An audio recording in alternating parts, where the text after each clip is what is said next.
Shalom, saudara-saudari yang dikasihi Tuhan Yesus Kristus. Kita berjumpa dalam renungan harian hari Selasa 30 April 2024. Ibu Bapak, nats renungan untuk kita terdapat pada Injil Lukas pasal yang ke-24 ayat 32. Saya bacakan untuk kita.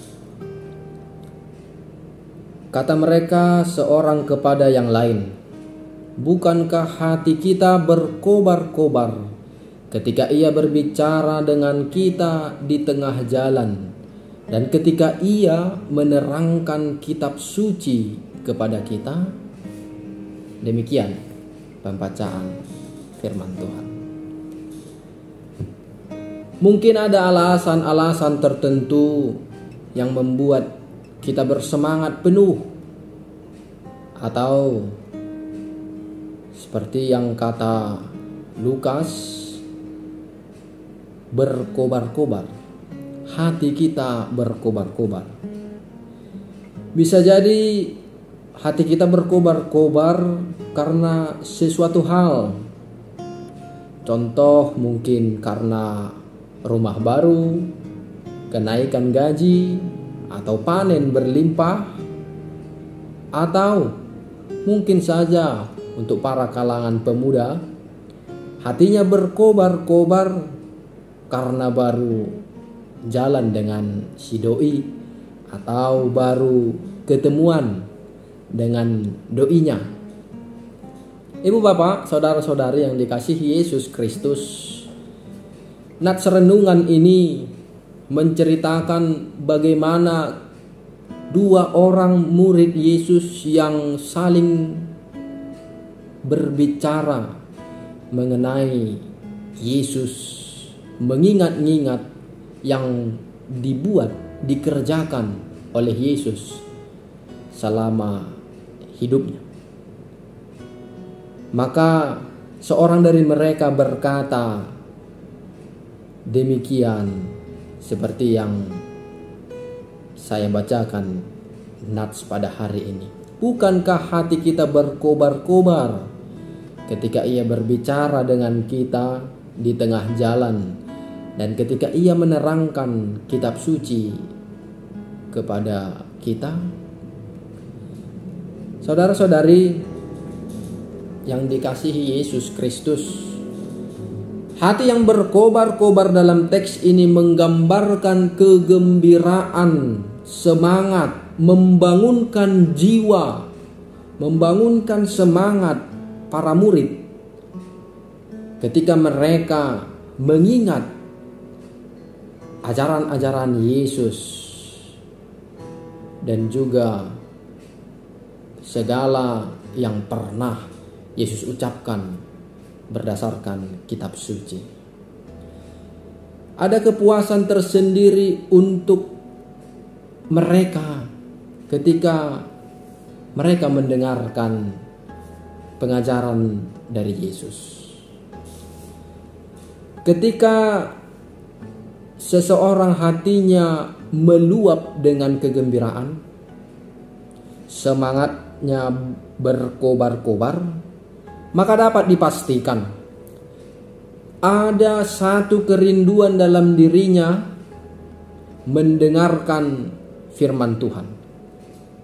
Maka ketika firman Tuhan disampaikan, dia mendengarkan, ada rasa terpuaskan. Maka ada kobaran, efek, dampak dari firman Tuhan yang diberitakan. Setiap orang yang merindukan firman Tuhan, ketika firman Tuhan itu sampai, maka hatinya pasti kegirangan, maka hatinya pasti berkobar-kobar, semangatnya penuh. Sama seperti orang yang haus, orang yang kehausan, ketika ia minum air, maka ada rasa puas, maka ada rasa yang lega ketika air itu dia minum. Maka dari itu, saudara-saudari, ibu bapak, lalu bagaimana dengan kita?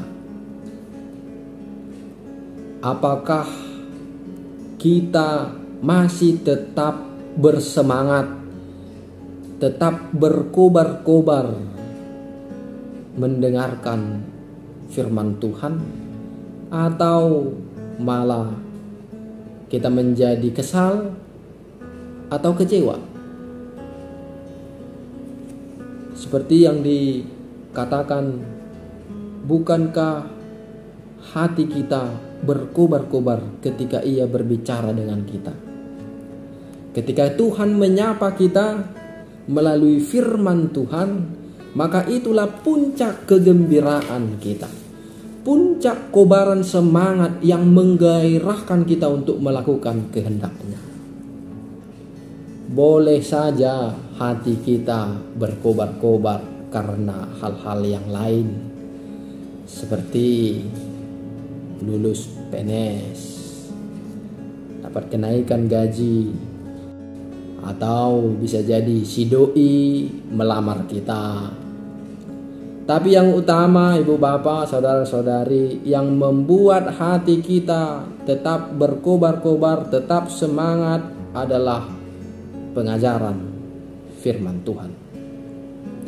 Itulah kobaran yang tetap. Itulah semangat yang tetap. Lain dari situ hanyalah semu. Maka sapaan firman Tuhan untuk kita itu berdaya guna untuk memberi semangat yang berlipat ganda, memberi kebahagiaan, seperti yang dikatakan ketika epistel selesai dibacakan.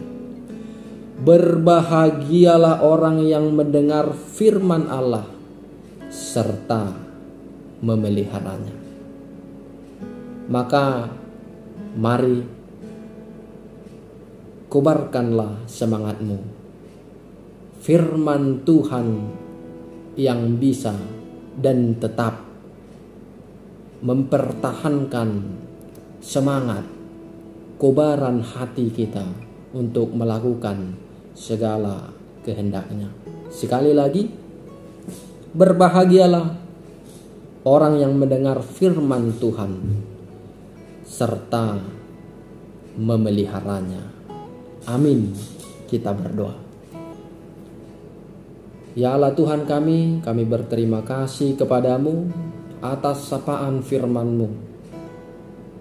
Melalui firman-Mu mengingatkan kami untuk melakukan kehendak-Mu, untuk mengingatkan kami hanya firman-Mu lah yang menjadi dasar semangat kami. Terpujilah Engkau ya Tuhan di dalam kehidupan kami. Kami menyerahkan hidup kami hanya ke dalam tangan-Mu. Pakai kami dalam sehari-hari kami. Terpuji Engkau yang telah menebus segala dosa kesalahan kami. Dalam Kristus Yesus kami berdoa. Amin.